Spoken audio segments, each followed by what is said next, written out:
polisi ini tidak akan runtuh apabila pembunuhnya itu berasal dari dalam polisi sendiri. Malah polisi itu akan mendapatkan kepercayaan kalau mau membuka tabir ini dengan seterang-terangnya. Begitu ketemu, peluk-pelukan, tangis-tangisan, keningnya dicium. Ada apa ini? Dari situ saya sudah bisa menyimpulkan bahwa minimal Pak Fadil ini sudah tahu itu. Sehingga ada rasa iba. Aduh, kenapa ini teman saya kok begitu ya?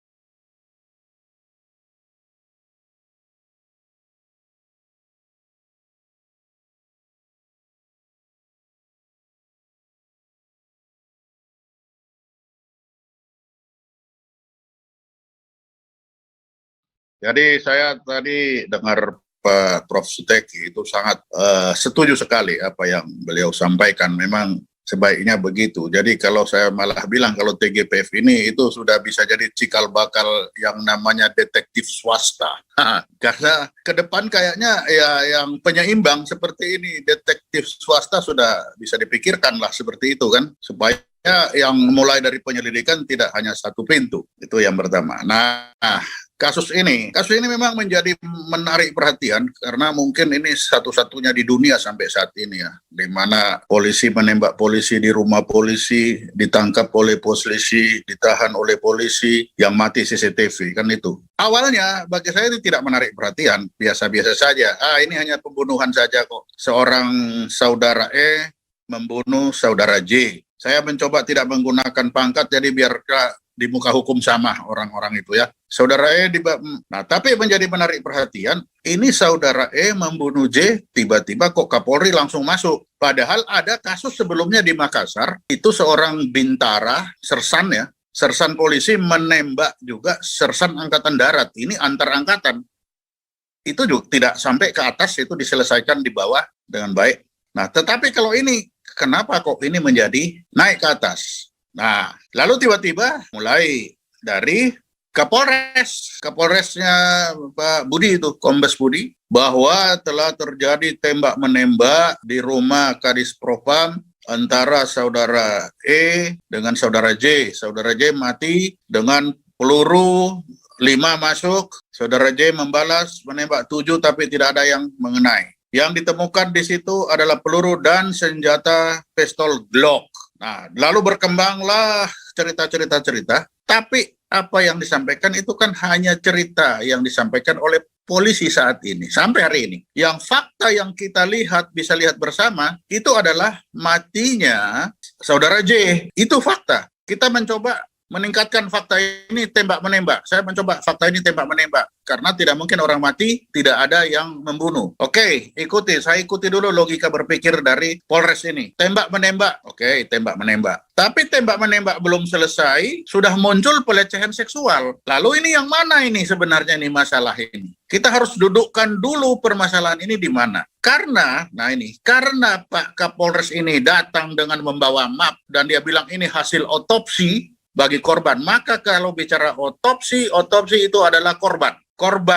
Karena korban ini di situ adalah peluru, maka korban penembakan. Kalau korban penembakan ditambah dengan ada pistol, maka korban ini adalah hasil tembakan dari saudara E. Kan itu logika yang ada. Nah, tetapi sang Kombes ini bilang, walaupun sudah begitu, belum cukup bukti untuk menaikkan jadi tersangka. Wah, ini tambah pusing lagi saya. Kok bisa ya? Karena sebelumnya bulan April saya pernah mengikuti kasus bagaimana 2 orang jawara itu berhadapan dengan perampok, perampoknya mati, si jawara ini tersangka menjadi pembunuh. Nah, tapi kok ini hal yang sama tidak diterapkan sama si polisi ini, 2 orang ini. Nah, ini sudah menjadi. Lalu belok ke pelecehan. Nah, sekarang ini mau Apa ini? Kalau kita berbicara otopsi, maka otopsi itu adalah korban. Otopsi korban ada peluru ya, korban penembakan. Kita bicara penembakan, tapi sampai hari ini belum ada itu tersangka. Siapa tersangka? Belum ada. Malah lebih cenderung ke pelecehan seksual. Lalu kemarin bergerak lagi dari penembakan dengan pistol Glock. Sebenarnya kalau saya yakin polisi ini sudah tahu siapa pembunuhnya. Pasti saya yakin tahu.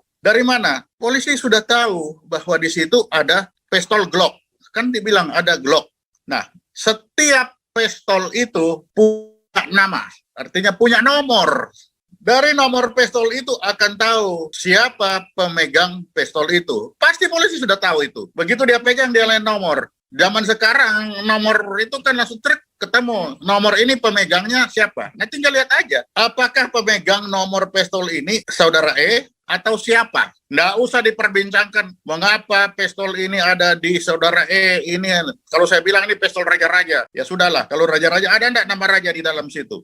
Karena pistol ini, saya punya pistol juga, ini kan ada ini contohnya. Ada yang beginian ini. Nah, dan ini tercatat ini. Kalau di Angkatan Laut lebih parah lagi, pistolnya dicatat, pelurunya ditulis lagi. Ada berapa peluru kamu punya? Kalau pistol dikembalikan, dihitung mana pelurunya. Jadi ada pencatatan. Nah, sehingga kalau kita mau menguak, ini nggak usah jauh-jauh. Ikutin alur si pistol itu. Ada 2 pistol itu. Ya udah, pistol 2 ini namanya siapa? Datang aja gudang senjata. Gudang senjata pasti komputerized sekarang. Tulis nomornya, tek, tek, tek, tek, akan keluar namanya. Kalau tidak keluar namanya, nah ini pertanyaan lagi, siapa yang memasukkan pistol itu? Sepanjang pistol itu masuk secara sah, dipegang oleh orang yang sah, pasti dia punya yang namanya seperti ini. Kartu pemilik, ini judulnya, kartu pemilik senjata nih, pasti punya.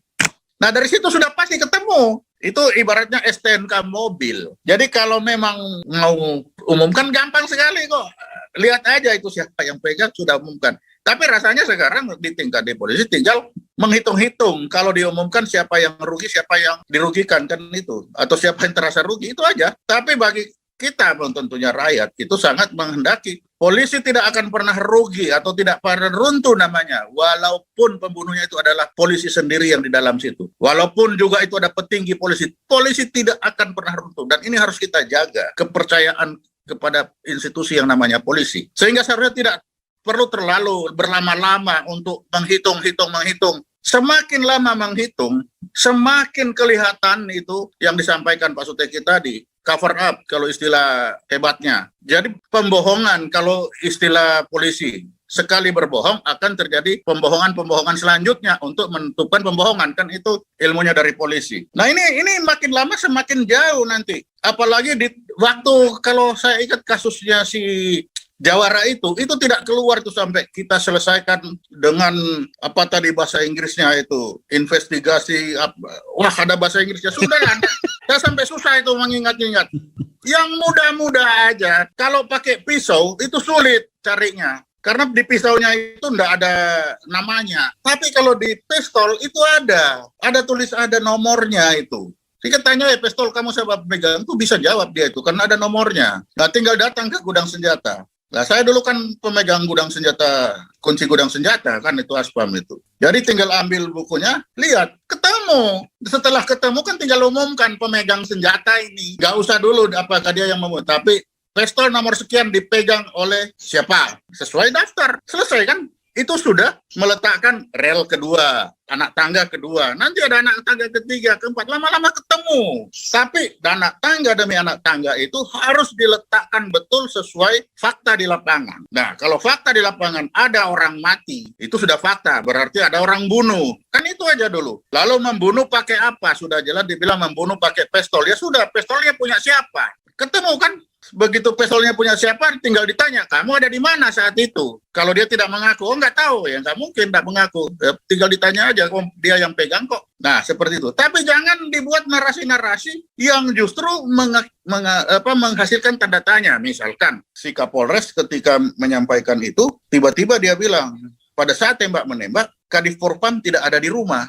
Lah ngapain bilang tidak ada di rumah? Itu kan menarik perhatian, kenapa harus disampaikan? Nah, logika kalau kita melihat ini gelas itu ada setengah isi setengah kosong, gelas itu kan kalau berisi bisa setengah isi, bisa setengah kosong kan? Lah kalau dia bilang Kapolres ini Kadif Propam saat itu tidak ada di rumah. Lah setengah kosongnya bisa itu ada di rumah tapi ditutup kan? Kenapa seperti ini kok disampaikan itu kan mengundang pertanyaan. Lalu kedua lagi, Kadis Propam tidak ada di rumah karena sedang pergi untuk PCR. Nah, ini gampang sekali carinya. Tanya supirnya, PCR-nya di mana? Tempatnya mana? Benar enggak ada di situ jam sekian. Nah, ini melanggar kebiasaan lagi. Raja-raja seperti Kadif Propam itu rasa-rasanya kalau PCR dipanggil, PCR kamu sini. Aku periksakan gitu. Zaman aku kan begitu, nggak tahu kalau beliau lain. Kalau waktu aku Kabais mau ada periksa kesehatan itu nggak pergi ke rumah sakit. Sini kamu cek, aku punya darah ini. Nah, ini. Lah kalau PCR kan bisa saja panggil sini. Tapi dibilang sedang ke sana. Ya sudah, ini membuka tabir lagi. Gampang kan, tabir dibuka sendiri. Pergi cek ke sana. Ada enggak dia PCR di sana? Dengan siapa datangnya? Dengan sana kok itu ajudan 2 kenapa ditinggal? Ada punya berapa ajudan ini? Kalau dia pergi lalu ajudan ditinggal, kalau selama saya Kabais nama ajudan itu tidak pernah tinggal, kemana saya pergi ikut terus. Lah kalau ini kenapa ada ajudan 2 ditinggal? Apa ada ajudan yang lain? Ya nggak tahu, barangkali beliau punya ajudan lebih dari 3, nggak ngerti lagi ya. Tapi ada 2 ditinggal dan pergi ke sana. Nah ini menimbulkan narasi-narasi yang membuat masyarakat itu apa ini sih mau kemana perginya? Nah, ditambah sekarang lagi belum selesai ini. Sekarang kan coba lihat semuanya itu ada mengarah ke pelecehan seksual. Kalau pelecehan seksual ini nanti muncul masyarakat punya logika lompat juga. Oke, sekarang kita berlogika lompat-lompat aja lah, kayak lompat kodok kan. Oke. Tadi Pak Sutake udah sampaikan bagaimana foto atau bagaimana video ketika Bapak FS ini ketemu dengan Pak Fadil, Pak Sambo dengan Pak Fadil, ketemu di ruangan yang divideokan. Kalau itu tidak ada apa-apanya, Pak Fadil tidak tahu ada apa-apanya, normal-normal kunjungan seorang bawahan ke atasan atau sesama ini, itu datang, Bang, selamat pagi, duduk, silakan duduk, mari kita teh, kopi. Tapi ini kan lain sekali. Begitu ketemu, peluk-pelukan, tangis-tangisan, keningnya dicium. Ada apa ini? Dari situ saya sudah bisa menyimpulkan bahwa minimal Pak Fadil ini sudah tahu itu. Sehingga ada rasa iba. Aduh, kenapa ini teman saya kok begitu ya? Ada rasa iba sehingga dia ingin membesarkan hatinya. Tabahlah dalam menghadapi situasi ini. Kan kira-kira ini. Kan telepati kan itu kan telepati ya, dari peluk-pelukan kan namanya body language kalau bahasa Inggrisnya itu. Biar agak lancar-lancar dikit lah bahasa Inggris itu. Body language. Karena menyebut scientific criminal investigation kok susah sekali saya. Karena ya di depan mata aja kok enggak pakai scientific aja bisa aja kok itu. Ya kan?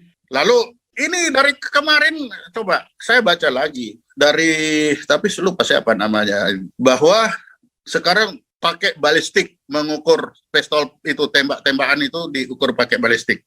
Pengalaman saya di Aceh ya, menggunakan balistik itu adalah mencari ada 2-3 senapan yang menembak masuk ke orang itu, peluru masuk ke orang, itu baru pakai balistik. Ini pelurunya senapan mana yang masuk ke dalam? Kalau sekarang kan beda, sudah dibilang itu ada pistol di situ, masuk ke orang, nah tinggal balistik pistolnya siapa, kan tinggal 2 itu, ya sudah, pistolnya cuma 2, uji balistik, masuk ke sana, pistolnya siapa, kan ini, pistolnya siapa, pistol atas nama siapa, kan itu aja, karena pasti ada beda kalau di satuan di Aceh itu, senjata-senjata itu enggak ada nomor, tapi nomornya itu tidak atas nama A, B, C, D, itu enggak ada. Beda dengan kemarin itu nama jelas kok, sangat jelas. Nah, sehingga ini narasi-narasi seperti begini itu dikurangi lah, karena itu yang membuat ini cerita apa? Rakyat tidak butuh cerita itu. Yang rakyat butuh sekarang pembunuhnya siapa? Kan itu. Untuk pembunuhnya siapa? Sekarang sudah meningkat. Kemarin ini pistolnya siapa? Kan itu. Begitu pistolnya siapa? Nanti harus pistolnya nomor berapa? Begitu pistolnya nomor berapa? Atas nama siapa? Ketemu. Tidak perlu pakai saintifik lagi kalau itu. pakai logika dasar aja sudah, nggak usah pakai logika dasar, itu pakai kronologis.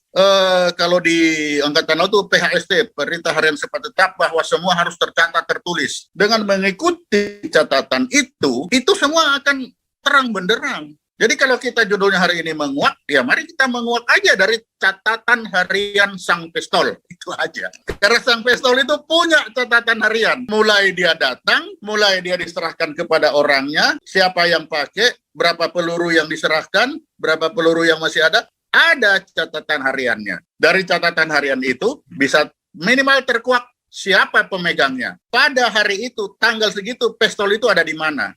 Apakah betul sesuai dengan apa yang disampaikan Pak Kapolres? Karena hanya Pak Kapolres yang tahu. Yang kita tahu masyarakat sampai hari ini hanya satu. Ada yang namanya Saudara J mati dan sudah dikuburkan. Itu saja yang kita tahu.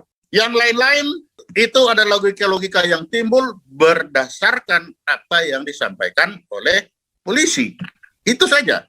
Nah, sehingga dengan itu kita bercoba. Nah, kalau sekarang karena ditanya mau menguak, ya, kalau saya mencoba bagaimana kita menguak dari catatan harian Sang Pistol itu. Karena pistol itu punya catatan harian, punya nama, punya orang yang mencatat juga di mana dia pergi. Paling tidak kepala gudang itu tahu siapa yang pegang nomor itu. Berapa peluru yang diserahkan saat itu. Tapi kan sudah dibilang sudah 5, jadi itu sudah tidak terlalu penting. Tapi yang penting sekarang pistol Lomol X dipegang oleh siapa. Kalau itu terjawab, makin mudah ke sini. Nah, tapi yang paling mudah ini saja belum dimunculkan, ya apalagi yang lain-lain. Sehingga barangkali kita tidak perlu bicara terlalu saintifik lah. Ini aja dulu. Karena dari sini kita akan sekarang itu menumbuhkan kepercayaan kepada Polri. Itu dulu. Kalau ini kepercayaan sudah tidak ada, yang susah. Dan bagi Polri itu, anunya saya tadi, polisi ini tidak akan runtuh apabila pembunuhnya itu berasal dari dalam polisi sendiri. Malah polisi itu akan mendapatkan kepercayaan kalau mau membuka tabir ini dengan seterang-terangnya. Iya,